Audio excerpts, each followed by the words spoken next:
Bon, bonjour tout le monde. On continue notre travail autour de la série des vidéos autour de Angular Framework.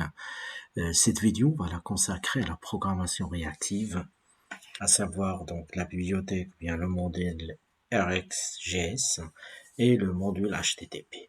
Donc, durant cette vidéo, on va séparer donc notre travail, si vous voulez, sur deux parties. Donc, cette première vidéo autour de la programmation réactive, ça va être purement théorique. On va aborder ensemble donc les différents concepts de base. Et puis la prochaine vidéo, ça va être la mise en pratique de ce module avec bien sûr le modèle HTTP pour consommer donc des services sort JSON ou d'autres. Donc ce qu'il faut retenir, c'est que durant cette vidéo-là, on va parler des éléments suivants. On va parler dans un premier temps de la programmation réactive, plus précisément de la bibliothèque RxJS. Qui représente donc ce qu'on appelle le Reactive Extensions for JavaScript. C'est une bibliothèque utilisée avec Angular pour, comme je vous ai dit tout à l'heure, gérer les opérations synchrones et les flux de données en temps réel via un concept qu'on va découvrir par la suite, l'observable. Par la suite, on va parler de module HTTP. Vous voulez exécuter donc des méthodes sort get, post, delete, etc. Donc, pour consommer des services, dans ce cas-là, on va utiliser le HTTP qui est derrière donc le RxJS dont je vous ai parlé tout à l'heure pour assurer donc la communication avec d'autres tiers et puis d'autres API ou quoi. Donc, la première des choses, comme je vous ai dit tout à l'heure, on va aborder donc la notion de RxJS, Reactive Extensions for JavaScript. Comme je vous ai dit tout à l'heure, donc c'est une bibliothèque qui est utilisée pour la programmation réactive, qui utilise et qui se pointe sur la notion d'observable et qui permet de faciliter la composition du code asynchrone sans qu'il y ait un blocage au niveau de déroulement de votre application, quoi. Donc, ce qu'il faut retenir, c'est que cette bibliothèque, il combine donc des patterns, à savoir l'observer et puis l'itérateur. L'observer, il est là pour définir, donc, si vous voulez, l'élément à observer et puis les observateurs. À chaque fois qu'il y a des mises à jour à ce côté-là, donc, on va avertir l'autre côté pour qu'elle puisse prendre en charge les modifs en question. Et puis, vous avez l'itérateur qui permet de parcourir les résultats. Comme je vous ai dit tout à l'heure, dans la programmation asynchrone, c'est une programmation non bloquante, où on va aller chercher donc le résultat sans bloquer donc le thread principal de l'application, quoi.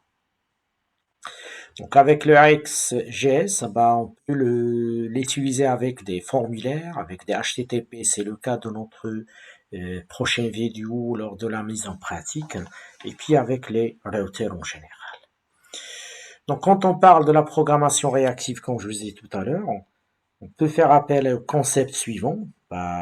Ce sont des concepts de base. Il y a l'observable. Ça représente un flux de données, un événement, comme un clic par exemple, une requête HTTP qui permet d'aller chercher par exemple la météo dans une ville pour consommer un API, ou bien aller chercher donc le cours d'un devise. Vous avez l'observeur, c'est lui qui consomme les données émises par un observateur, par un observable, pardon. Vous avez donc la souscription. On est censé donc s'abonner pour qu'on puisse se mettre à l'écoute à chaque fois qu'on aura donc des modifications.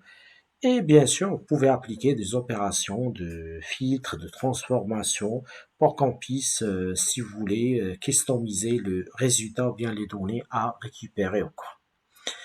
Donc, à vrai dire, lorsqu'on parle de la programmation réactive, donc ça va étendre ce concept en permettant de combiner les observables modifiés, les observables modifiés, les événements à la volée ou des filtres, comme je vous ai dit tout à l'heure, ou bien si vous voulez, des transformations afin de customiser le résultat, quoi.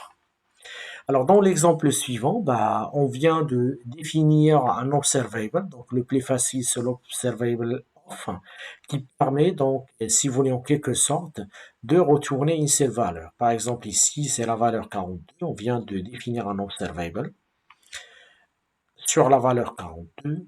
Ça peut être une chaîne de caractères, ça peut être d'autres.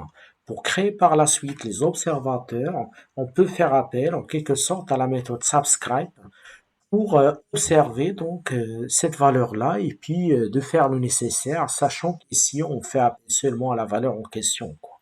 Et comme ça, on arrive à mettre en place donc une relation entre l'objet observé et puis les observateurs en général. Ce qu'il faut retenir avec la méthode subscribe,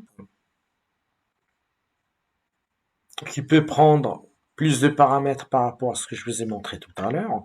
S'il y a un problème, bah, si tout ça se passe bien, on est censé donc générer et récupérer donc le résultat. S'il y a des erreurs, on est censé avoir donc un message d'erreur.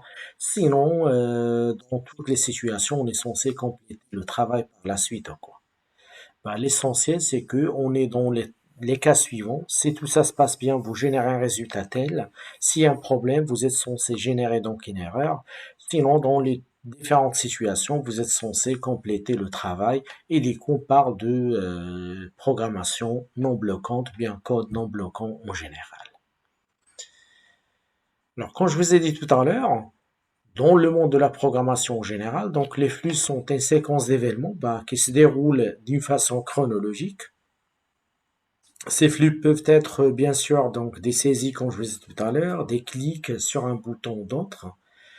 Et bien sûr, donc ces flux peuvent être écoutés. On peut agir sur ces flux-là en fonction de ce que l'on veut faire, c'est-à-dire aller chercher le traitement adéquat pour satisfaire tel flux de données et pour répondre à une situation bien précise. À ce niveau-là, lorsqu'on parle des flux, donc les flux émettent trois choses durant sa durée de vie, quelles sont une valeur, une erreur, un signal de bon déroulement.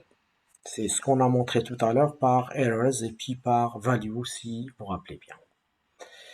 Donc nous capturons ces événements asynchrones et nous exécutons des fonctions adéquates, comme je vous ai dit tout à l'heure en conséquence, pour arriver à satisfaire donc le besoin de départ et répondre au service. Et à ce niveau-là, donc là, les promesses et les observables ont été créés pour résoudre ce problème lié à la programmation asynchrone en général. Pour obtenir et envoyer donc des données, puisque là, on a donc des informations à communiquer entre l'objet observé et puis les observateurs. Angular vous fournit donc un module HTTP. Bah, ce module-là, il expose plusieurs méthodes, à savoir le get, le post, le delete, le push, afin d'assurer la communication avec d'autres tiers et puis avec d'autres API en général. Donc ce module-là, HTTP module, donc il enregistre une dépendance sur la classe HTTP. Bah, une fois qu'il est importé, vous avez la possibilité de l'utiliser n'importe où dans votre projet, puis d'effectuer des requêtes HTTP, comme je vous ai dit tout à l'heure, à savoir get, post, machin, etc. Donc ce module-là, il est défini dans la bibliothèque Angular Common HTTP. Et ce module-là, donc, il utilise des API basées sur les observables React.js. C'est pour ça, donc, dans la présentation et dans cette vidéo-là, donc, je vous ai exposé ça dans un premier temps. Et comme je vous ai dit tout à l'heure, le HTTP client, il permet donc les fonctionnalités suivantes. Bah, c'est lui qui va fournir des objets, des requêtes et des réponses bien typées. C'est lui qui contient les fonctionnalités de testabilité. C'est lui qui va intercepter la demande. Bah, la prise en charge des API qui se basent sur les observables RxJS. Et bien sûr, il permet d'effectuer les opérations HTTP, à savoir le get, le post, le put, le delete, le push, ainsi de suite. Dans l'exemple suivant, supposons que vous avez donc un DB.json qui contient donc un objet employé. Voilà les différents enregistrements. Chaque enregistrement est caractérisé par l'ID, le nom et puis le salaire. Si on veut communiquer avec ces données-là qui sont déployées sur un serveur JSON, ben on est censé sur Angular créer un service et à partir de ce service-là, on est censé observer cet objet-là pour qu'on puisse mettre à jour notre service et par la suite notre composant, notre template, une fois qu'il y a des changements et des modifications. La première des choses pour qu'on puisse communiquer avec ce serveur JSON en passant par le HTTP, donc on va intégrer le module HTTP client, module au niveau de notre application. Par la suite, on va développer notre service. Sur notre service, on va mettre en place l'URL de notre si vous voulez, appel HTTP dans notre source JSON pour ce cas-là. Dans le constructeur, on fait appel à l'injection de HTTP client. Et là, on va faire appel à notre objet HTTP client. On va faire une souscription pour qu'on puisse, si vous voulez, observer ce qui se passe au niveau de notre source de données JSON afin de faire le nécessaire.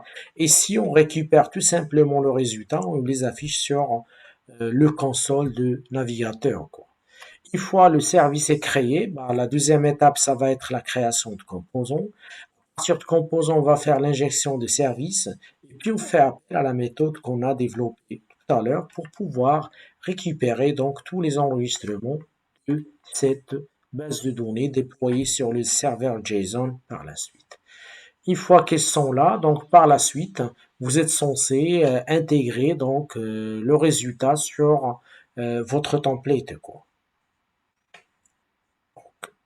L'objectif de cette vidéo, comme je vous ai dit tout à l'heure, c'est aborder avec vous les concepts de RxJS comme étant un pilier de la programmation réactive dans Angular, et puis le modèle HTTP qui permet de mettre en place un mécanisme afin de consommer donc des méthodes ou bien des appels HTTP. Donc, ça peut être aller chercher donc des informations à partir d'un API. Par exemple, aller chercher donc les informations météo d'une ville, aller chercher donc le cours d'un devise, aller chercher donc des données à partir donc d'une base de données de cas tout à l'heure sur l'exemple que je vous ai montré de JSON. La vidéo prochaine, on va la consacrer à la mise en pratique de ce module-là, tout en se basant sur cette notion d'observable, quoi. De telle sorte, on va créer donc notre service, on va le tester et puis on va le consommer à partir donc des services et des composants sur notre application.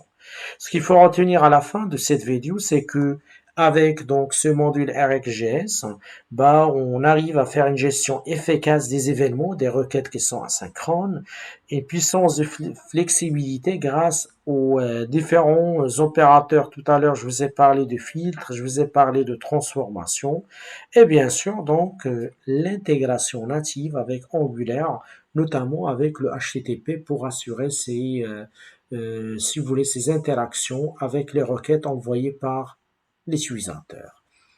Si vous avez des questions, n'hésitez pas de les poster en dessous de la vidéo. La prochaine vidéo sera consacrée à la mise en pratique de ce module. Donc, je vous remercie et à la prochaine.